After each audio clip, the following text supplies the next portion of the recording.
There are moments in life when the only explanation for your survival, your breakthrough, your sanity, is that God himself stepped in and covered you. Not luck, not coincidence. A shield, a divine shield. And if you've ever felt it, you know it changes everything. You've had seasons in life where the weight of what came against you was unbearable. The kind of moments that knock the wind out of your chest and make you wonder if you'll ever rise again. Maybe it was betrayal that cut deeper than a knife. Maybe it was a diagnosis that threatened to end your hope. Maybe it was the loss that tore you apart so completely you didn't think you would ever recover. By every natural measure, you should have been finished. The storm should have drowned you. The fire should have consumed you. The enemy should have won. Yet somehow you're still here. That somehow is not chance. That somehow is the shield of God. He absorbed the blow that was designed to bury you, and what should have been your ending became evidence of his protection. Think about it. There are people who went through less than what you faced and never got back up. They quit, they folded, they lost their identity, they lost their will. But you, though shaken, though scarred, though wounded, you kept moving. That's not because you're stronger than everyone else. It's not because you've got more grit or more talent or more connections. It's because God's shield stood between you and the full weight of the attack. You may have felt it, but you didn't feel all of it. You may have cried, but you didn't lose your mind. You may have stumbled, but you didn't shatter. That's the kind of covering only heaven can provide. And it's important to understand this. The enemy does not play fair. He doesn't attack where you're strong. He aims where you're vulnerable. He knows your soft spots, your hidden wounds, your private fears. He comes to exploit the very places you thought were unguarded. Yet when he launched his arrows, when he threw his darts, when he released his fury, something invisible intercepted it. That something was God's shield. The arrow still came, but it couldn't pierce.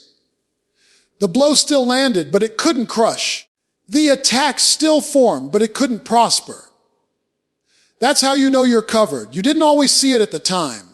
In fact, you may have thought you were going under. Nights spent staring at the ceiling, tears streaming down your face, wondering if the morning would even matter. But now, looking back, you realize that even in your darkest hour, something was holding you up. You didn't have language for it.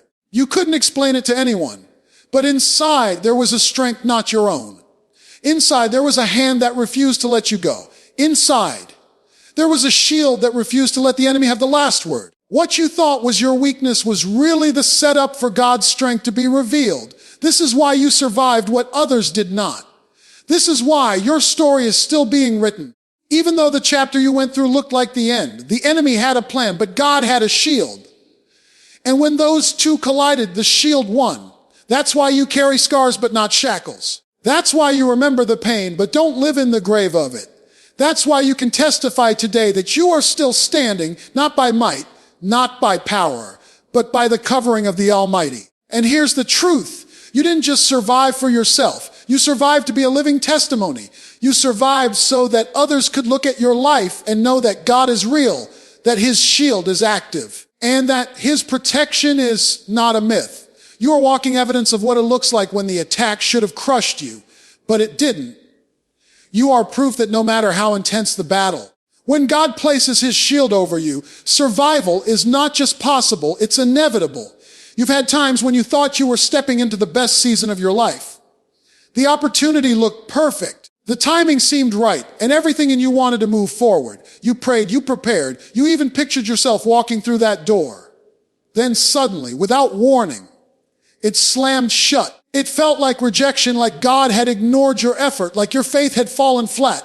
You wondered why he would let you get so close, only to stop you in your tracks. But what you didn't see in that moment was what he saw on the other side. He wasn't punishing you. He was protecting you. His shield was blocking you from a path that looked good on the surface, but would have been poison to your soul. Sometimes the greatest blessing you'll ever receive is the door God refuses to open. We don't like that because closed doors bruise our pride. They make us feel like we failed or that we missed our chance. But what if that closed door was never meant to be your destination? What if it was God's way of saying, I know what's waiting in that room, and I love you too much to let you walk into it. That's the shield of God at work, not just guarding you from external attacks, but steering your steps away from hidden traps. The very thing you thought you lost was the very thing you were rescued from. Think back to some of the doors you wanted so badly. Relationships, jobs, partnerships, opportunities you were convinced were essential to your future. If you had walked through them, they would have drained you, broken you, or tied you to people who had no business shaping your destiny. At the time, you couldn't understand why God seemed silent. Now, looking back, you realize his silence was not absence. It was protection. He was answering in a way you didn't expect, by closing what you thought you needed, so he could open what you truly needed. That's not rejection, that's redirection. That's not denial. That's divine protection. Closed doors also expose our trust. It's easy to say we trust God when everything works the way we want it to. But real trust shows up when the answer is no. When the door won't budge. When the opportunity evaporates. That's when you have to decide if you're trusting your own understanding or leaning on his. Because the truth is, his perspective stretches further than ours. We see the moment. He sees the whole map. We see what glitters. He sees what's rotten underneath. And his shield doesn't just block the visible arrows. It shields us from hidden consequences we can't see coming. The longer you live, the more grateful you become for the doors that never opened. At first, they felt like heartbreak. But with time, you realize they were lifelines. You see how that relationship would have derailed your purpose. You see how that job would have crushed your potential. You see how that opportunity would have left you empty instead of full. And suddenly, what once made you bitter now makes you grateful. Because behind every closed door was a God who refused to let harm masquerade as blessing. That's why when doors close now, you don't have to fall apart. You can trust that if God didn't allow it, he's shielding you from something you can't see. You can walk away knowing that his plan is bigger than your disappointment. You can hold your head high, not because the door didn't matter, but because his shield is proof that you matter more. What you thought was rejection was God writing a rescue story in disguise. There are seasons when the opposition against you feels intentional, calculated, and relentless. You sense it when certain people suddenly turn cold, when whispers start circulating, when false accusations get planted like seeds designed to choke your name. Some people smile in your presence but scheme in your absence. They set traps hoping you'll stumble. They push buttons hoping you'll explode. They spread lies hoping others will doubt your integrity. The weight of their hostility feels heavy, and if you focus only on what they're doing, it can overwhelm you. But the very fact that their plans never fully work out is the clearest evidence that God's shield is covering you. You've seen it happen. Plots carefully constructed against you suddenly unravel. Not because you figured out how to outsmart them, but because God intervened. That meeting they scheduled to discredit you, it collapsed. That rumor they spread about you, it ended up exposing them instead. That trap they set for your downfall. You walked past it untouched, while they ended up tangled in their own net. You didn't have the resources, you didn't have the connections, you didn't have the strength to dismantle their schemes, but you had the shield. And when God shields you, the enemy's plans cannot stick. It's not always immediate, though. Sometimes you feel the sting of their attacks. You hear the words, you feel the rejection, you watch doors close because of their influence. It hurts. But here's the key, hurt is not the same as defeat. Pain is not the same as destruction. They may succeed in wounding your emotions, but they cannot destroy your destiny. They may win a battle of perception, but they cannot cancel God's assignment on your life. The shield doesn't mean you'll never be attacked. It means the attack will never accomplish its ultimate goal. Think about how many times people have underestimated you, thinking their strategy was airtight. They assumed you didn't have anyone watching your back. They assumed you didn't have the resilience to keep going. They assumed their betrayal would end your influence. Yet here you are, still standing, still rising, still pressing forward. And the truth is, your survival irritates them more than your success. Because every time their plans collapse, it becomes undeniable that something greater than you is fighting for you. They can't explain why you're still moving forward, and they never will. That's the mystery of divine protection. They see you, but they don't see the shield. The shield doesn't just block the attack, it reverses it. What they meant for harm, God flips for your good. The gossip that was supposed to ruin you ends up elevating your name to new circles. The betrayal that was supposed to isolate you ends up pushing you closer to the right people.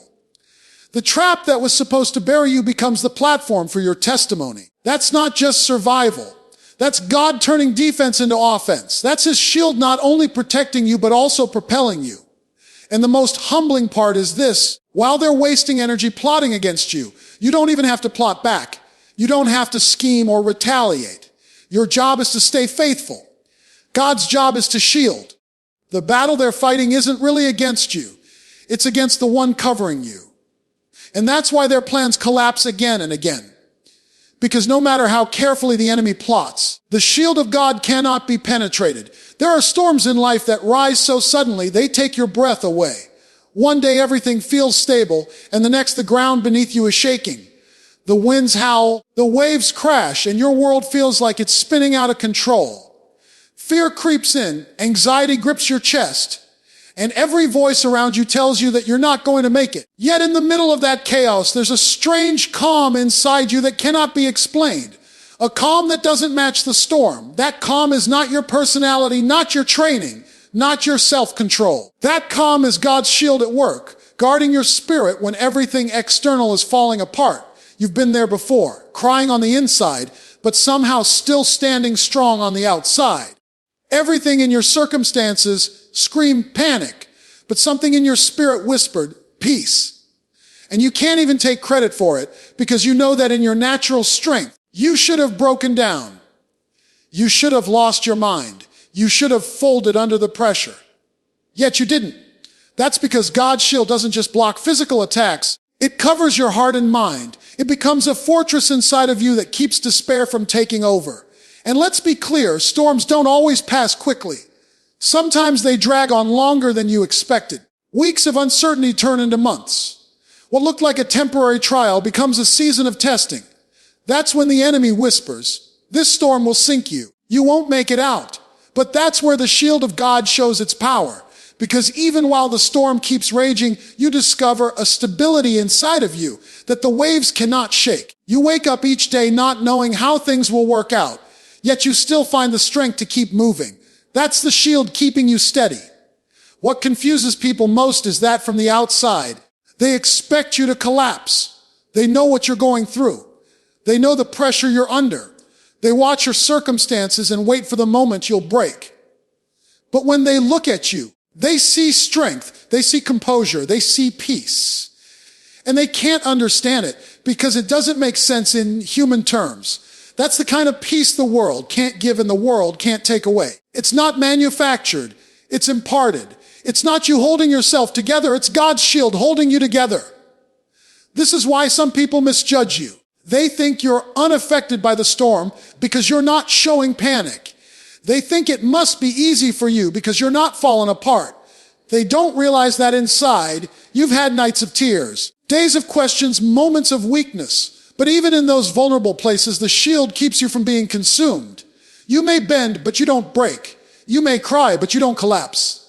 You may wonder, but you don't walk away. That's the supernatural steadiness that only God can provide. And here's the deeper truth: storms are not wasted when you live under God's shield. Every gust of wind, every crashing wave, every moment of testing is shaping you. You come out of the storm not just alive, but stronger, more anchored, more unshakable.